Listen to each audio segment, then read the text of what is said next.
मृत्यु परे मृतदेह काटी खाती एभली संस्कार पद्धति शुणी आपण आश्चर्य हेबे। साधारणतः मृत्यु परे लोकमाने शवदाह करिथांती।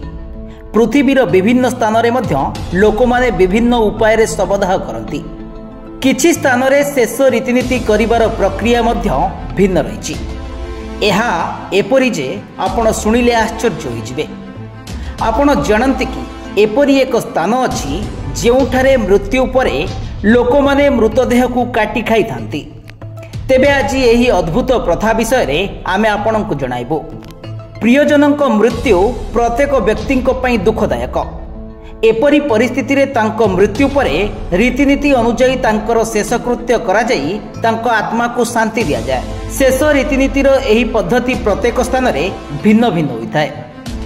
किंतु एमिति किछि स्थान अछि सेठाकार अंतिम संस्कार पद्धति शुणी आपण आश्चर्य होइजिबे।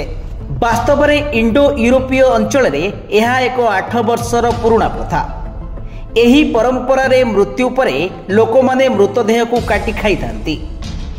एपरि किछि स्थान अछि जेउठारे लोकमाने मृतदेह को पचाई खाई थांती। एही परंपरा जहा अत्यंत अद्भुत मने हुए। आज मध्य एही प्रथा पालन करा जाए। केतक ऐतिहासिक कहिसंती जे एही प्रथा एथिपाई करा जाए जहा द्वारा एही पदार्थरू मद प्रस्तुत होई परिबो एवं एहा प्रियजनक स्मृति रे एहा को पिया जाई परिबो।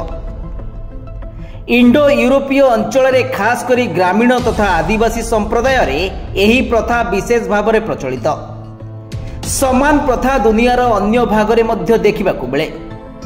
वैज्ञानिक दृष्टिकोण स्वास्थ्य एवं स्वच्छता दृष्टि मृत शरीर खाइबा प्रक्रिया को भल बोली विवेचना करा जाए नहीं। ब्यूरो रिपोर्ट सर्वसाधारण न्यूज।